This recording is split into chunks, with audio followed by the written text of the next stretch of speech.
Nothing scares me. Except the mice.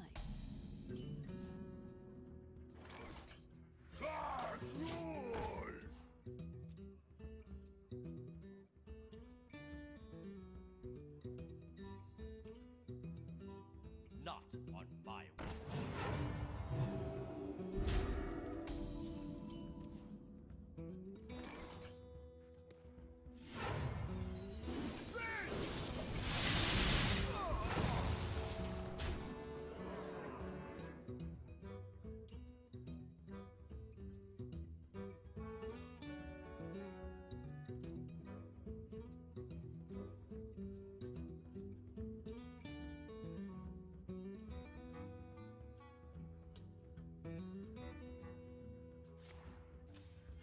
Reporting for duty.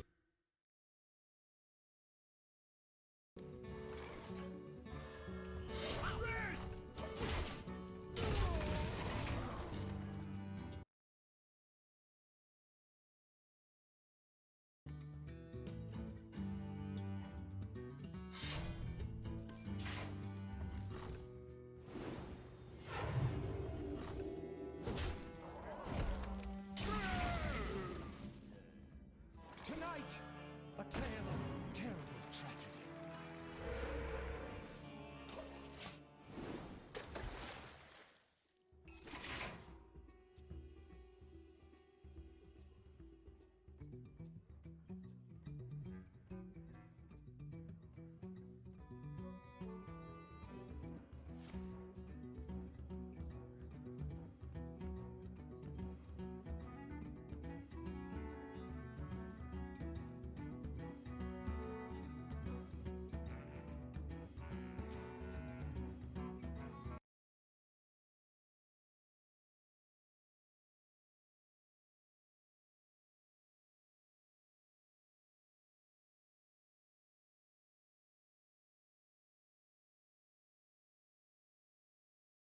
What's up, you beautiful bastards? Hope you're having a fantastic Thursday. Welcome back to the Philip DeFranco Show, and let's just jump into it. And the first thing I want to talk about today is the immensely important, why would we talk about anything else, the biggest story in the world right now. Everything else pales in importance. Starbucks red cups. People freaked out this year when Starbucks released a green cup that had nothing to do with the holidays. But people were still pissed because they thought it was the holiday cup. Don't judge them. They can't control how stupid they are. Now Starbucks has officially announced their new red cups, and oh my god, there's art on it. It's official. Christmas has been saved. No word yet if it is Dancer, Prancer, Donner, or Vixen. Probably, it's definitely not Rudolph. Rudolph, of course, died from nose herpes, which you may have gotten from Mrs. Claus. So stupid.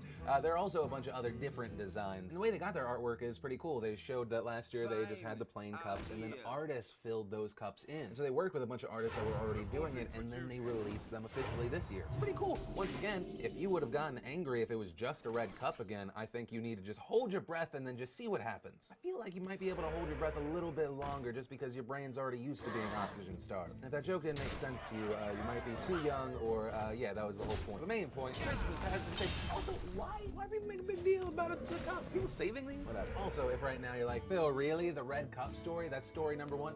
We need some buffer room. It's been an extreme and emotional 48 hours for a lot of people. I figured we could use a little T-ball before we start swinging a knuckleball. Which is why from there, I want to share some stuff I love today, and today in Awesome, sponsored by fullsail.edu/Phil. Gaming is a multi-billion-dollar industry, and creative individuals are needed to make tomorrow's next big game. So if you want to get involved in the gaming industry, Full Sail University can show you how to get started. Full Sail graduates have worked on big titles such as Destiny, the Call of Duty series, Far Cry 4. If you want to at the very least check it out, maybe then you go to Full Sail, get a Full Sail degree like some of the people on my staff. Go to fullsail.edu/Phil. I feel like today's awesome is very important. We need to just feel good about something that doesn't matter. First bit, you just need to smile. I want to put out a video of my son on a horse. Adorable baby plus animals. Turn your brain off for 5 minutes, go subscribe. Or maybe that's not your cup of tea. You know, you don't like children. They represent responsibility, mortality. They're always talking to ghosts in scary movies. If that's the case, I'm going to share this John Lewis Christmas ad. Adorable animals on a trampoline. Yes, please. Or maybe you have a desire to remember the good old days. Well, you might be excited with the news that Amazon at 2 p.m. tomorrow will be releasing Nintendo's NES Classic. Yes, you can technically kind of sort of make the same exact thing with a Raspberry Pi and emulators and ROMs, but not that I would recommend you do that because that might be illegal. Look at it, it's so cute. It comes with Super Mario Bros, Legend of Zelda, Donkey Kong. Remember Donkey Kong? And I let you know because that's It's gonna sell out in like 5 seconds. Then we got some brand new Childish Gambino. He dropped a new song on YouTube called Me and Your Mama. And he also announced his new album comes out December 2nd. It's like a one-day belated birthday present that I have to pay for. Still, I'll take it. Also, if you're a big fan of Snapchat, remember those Snapchat spectacles? Well, they are now on sale, but because of Snapchat, they are doing them in vending machines that they randomly place around locations. This morning they sent one to Venice. I sent one of my editors down there. I was one of the first people to hear about it. I was like, oh, we're gonna take advantage of like getting one soon. I want to say I'm sorry that you had to wait in line for 3.5 hours to get something that might just be kind of a gimmick. But props to Snapchat releasing them this way. It's going to create a lot of buzz. And remember, if you want to see the full versions of everything I share, the secret link of the day, anything at all links as always are in the description down below. Okay, let's do this. And then let's talk about some of the fallout from this election. Now, if you haven't seen yesterday's video, I recommend you watch that first before moving forward. Talked about what happened, both sides, and how to move forward. That said, a few things have happened. There have been reports from people that voted for either candidate being harassed by the other supporters. Football player Chris Weathered showing his car being vandalized with racial slurs. Others describing harassment from strangers, assault from strangers. Picture of a young gay man who was allegedly attacked by a Trump supporter went viral. And on the other end, there was a video that blew up of a man who allegedly voted for Donald Trump being attacked by a group of Clinton supporters. I believe vote Trump, damn it. You voted Trump! You voted Trump! Oh, yeah! Yeah, he voted Trump! And when I see all of this, whether it be one side or the other, if it goes viral organically, if it's coming from mainstream media, I think it is important to ask questions. What's real, what's not? Even with that video of why is that car stopped in an intersection? How do they know that he voted for Trump? Why? What's happening? How did that interaction start? With people who are saying they were assaulted, is there police documentation of this? Because the last 18 months have been a prime example. Propaganda can spread so fast. And we've seen supporters on both sides accept only the things that prove that, look at this. This thing, it proves everything that I believe and the people in my bubble believe is right. It's gonna dismiss everything else. It's bullshit. It's gotta be open. Some don't describe all. And I feel like that's where a big part of this problem stems from, is that you see some people that you hate and then you associate it with the entire group. There are people pointing fingers everywhere. It's the DNC's fault because they screwed Bernie. Pretty accurate. It's the media's fault. It's this, it's that. If I looked at one moment where I went, oh, that's where Hillary really just got hit. It was when Hillary Clinton said basket of deplorables. It was her Mitt Romney 47% moment. You could put half of Trump supporters into what I call the basket of deplorables. Where you just lump up an entire group, in this case, in a basket. You say they're all racist, sexist, misogynist, the worst kind of people. And guess what? There are Trump supporters that are incredibly racist, incredibly sexist, that are members of the KKK. But you and many of your supporters dismiss the entire group as those people. A group of people that weren't racist or sexist, and they just felt beat down and not listened to by their government. You put the nail in the coffin on that when you loop them with the most extreme of his supporters. And if you're one of the people that are doing that, you are in the wrong. Same as if you are in the wrong if you show a video like this and go like, oh look, all black people are violent. No, I mean, for this video, an example, let's just assume that everyone in this group, they started it. The people in that video represent the people in that video. They also probably are representative of a smaller group, but they do not represent the whole. You got some people that have extreme views. You got a bunch of people then being pushed and assumed to have extreme views. You got the desire to view things from a different perspective at an all-time low. It is not helpful when on November 2nd, Lena Dunham puts out a cutesy little animation video that says, how are you feeling about the extinction of white men? Well, white men are a problem. Straight white men are a big problem. That's for sure. It's not helpful when your argument becomes us versus them. My goal with my show, with the way that I talk to people, with the way that I talk about the news, it's not stupid hippy-dippy bullshit to try and find a middle ground. I do not believe that anyone on either side wakes up with anything other than, I hope that I can do good for me and mine. I want to live, I want to have a good life, I want to be happy. And then a million different other things fuck that up. And we'll never all be on the same page, but I think that we have to have a start. Anyway, mini rant over. Also last night, there were protests. What I was just preaching about also extends here. There were tons of people, just peaceful protesting. And you got idiots like this popping up on TV hurting their cause. I don't believe that Donald Trump is representing me and my peers, honestly, and grab Donald Trump by the pussy! Thousands of people in many cities across the country marched to protest the election of Donald Trump. I saw a lot of people online saying this is whining, look at these children, like we didn't do this when Obama was elected. And I'll say now what I would have said if Trump people took to the streets. Freedom of speech is good, peaceful protest is good. To the woman that started screaming that people need to die, calm the hell down with that craziness. There will be casualties on both sides.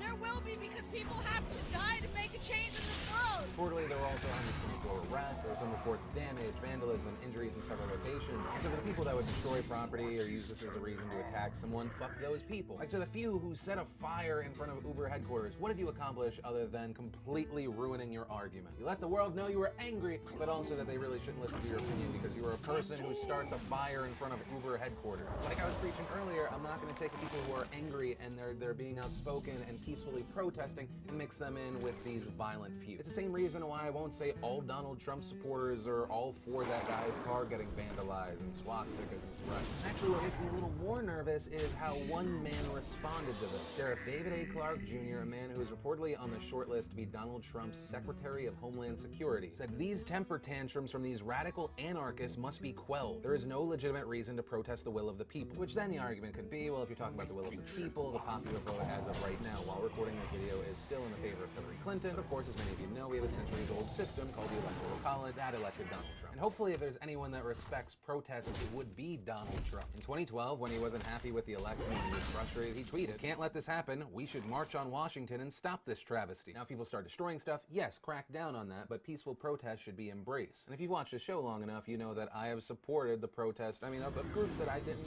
agree with. With that said, on the note of the short list, Homeland Security Secretary, who are people that could be in Donald Trump's cabinet? Well, reportedly, a short list of people that might fill out Donald Trump's cabinet has been leaked. We'll highlight a few that are going to excite or horrify you. Some people listed for Attorney General: Governor Chris Christie, Mayor Rudy Giuliani, Senator Jeff Sessions, Attorney General Pam Bondi, Secretary of Commerce Chris Christie, maybe former Governor Mike Huckabee, Secretary of Education Ben Carson, or Hoover Institute fellow William Evers, Secretary of Health and Human Services, you got Ben Carson, Newt Gingrich, Governor Rick Scott, Secretary of the Interior, possibly former Governor Sarah Palin, Secretary of Defense, we might get the very vocal former General Mike Flynn. So there was that. Then there are also people calling for the Clegxit, that being a campaign for California to leave the United States. A bunch of people want California to secede from the Union, saying California by itself is a large enough, huge economy. How heavy the Clinton vote was in California, that the president is not representative of what they want in their lives, saying it's the 6th largest economy in the world. And I personally don't support that. I understand where the desire is coming from, but I also believe that it's short-sighted and doesn't take into account the other side. As of right now, almost everyone in California doesn't feel represented. There are around 9 million votes in California. 5.5 million people in the state voted for Hillary Clinton. Those people don't feel represented by Donald Trump being president. You know who else doesn't feel represented? Just under 3 million people in California who voted for Donald Trump. Yes, he is their president, but that's 3 million people that voted even though they knew California is an incredibly blue state, that it was 100% going to go to the Democrats. Those same people most likely felt the same sort of underrepresentation when Obama was elected. And in fact, if you look into it, there has been a desire for years for California to be split up into several different blocks.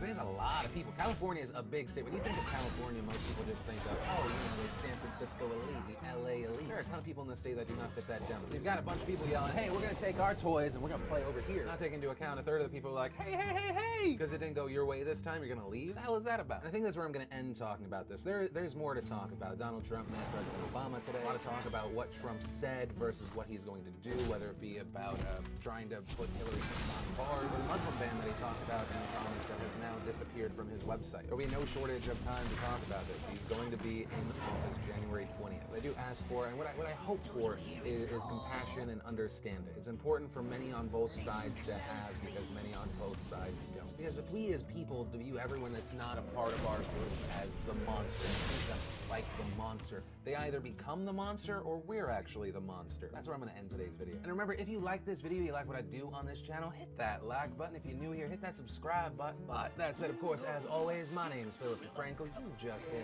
filled in. I love yo faces, and I'll see you tomorrow. Are you my master?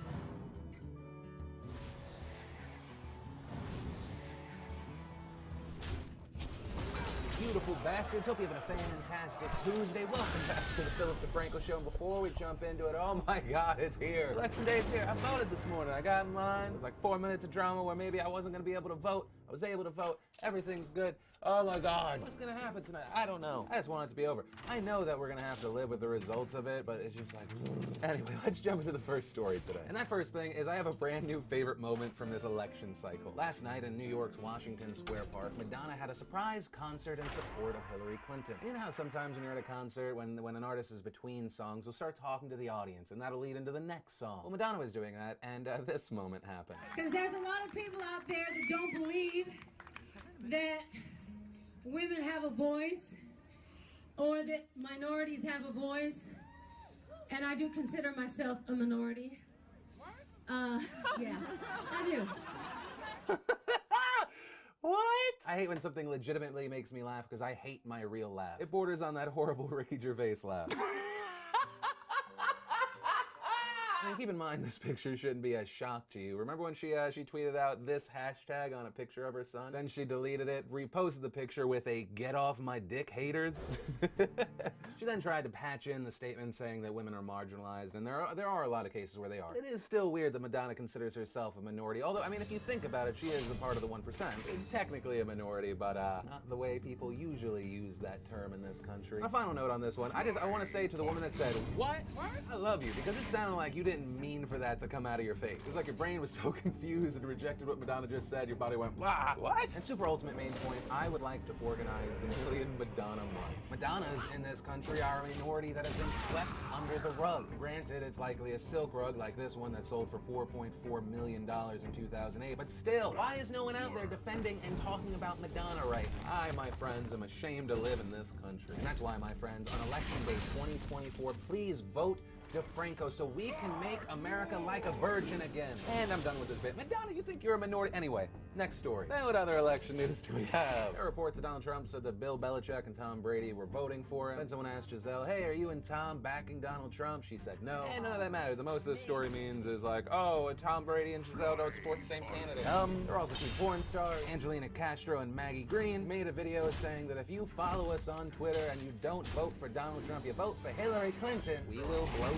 As far as how you collect on said BJs, they said that they're going to post the details on teambj.com 3 days after the election. Tentatively, they are planning on Inauguration Day as the day to get those blowjobs out. And I'm trying to think of the nicest way to say this. Actually, there's no nice way to say it. Next story. Then we had people calling for Eric Trump to be arrested because he tweeted out a picture of his filled-in ballot. Eric Trump lives in New York, a state where technically if you tweet out a picture of your ballot that is signed, it is illegal. It's technically a misdemeanor punishable with a $1,000 fine and up to 1 year in jail. Another celeb that might get in trouble around this, Justin Timberlake. He did a voting booth selfie back in Tennessee. There, it's punishable by up to 30 days in jail and a $50 fine. I've also seen everyday people doing it. I don't know if they will actually do it. Maybe because they are so high profile, they might make an example out of them, but I don't see that happening. It also just seems like an odd law to me. What's the difference between posting a picture where it shows that you voted for Donald Trump or Hillary Clinton or whoever, and just tweeting out, "Hey, I voted for Donald Trump, Hillary Clinton, or whoever"? I just don't get it. Also, for those wondering, no, it's not illegal in every state. If you want to see just a quickie handy guide to see if it is illegal in your state, link to that down below. And actually, with this story, I want to pass that on to you. Do you think that Eric Trump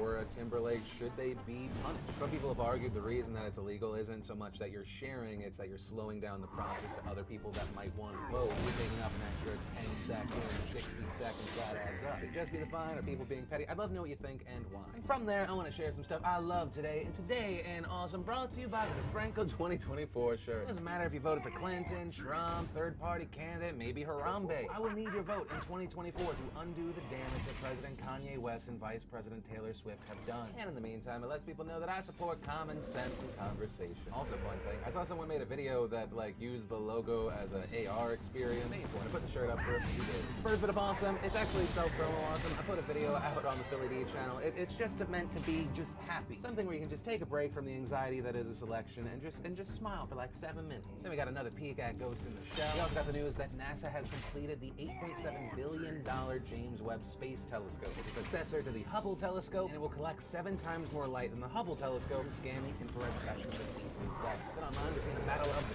challenges. For the past few days, we've been seeing the mannequin challenge, where everyone stays still in frame. And now another one that has popped up is the Andy's Coming challenge. That, of course, inspired by Toy Story. And remember, if you want to see the full versions of everything I shared, the secret link of the day, anything at all, links as always are in the description down below. Then in really big police beating news, and it's extra important if you are a resident of Michigan, $36.6 million that are coming from the taxpayers of Michigan are going to William Jennings. William is a 42-year-old man who back in 2000 was arrested on a drunk driving charge. And inside of the jailhouse, he was beaten, dragged to the floor, had his face smashed into a cement wall, and was tied down with a bag over his face by police officers in the jailhouse, and it was all caught on tape. The defense for the 5 officers stated the force and maneuvers utilized were appropriate to control the situation, which one of William's lawyers said they attacked him in the jail. Then they handcuffed him and continued to assault him, smashing his face into the wall. They then took him into a safety cell, covered his mouth,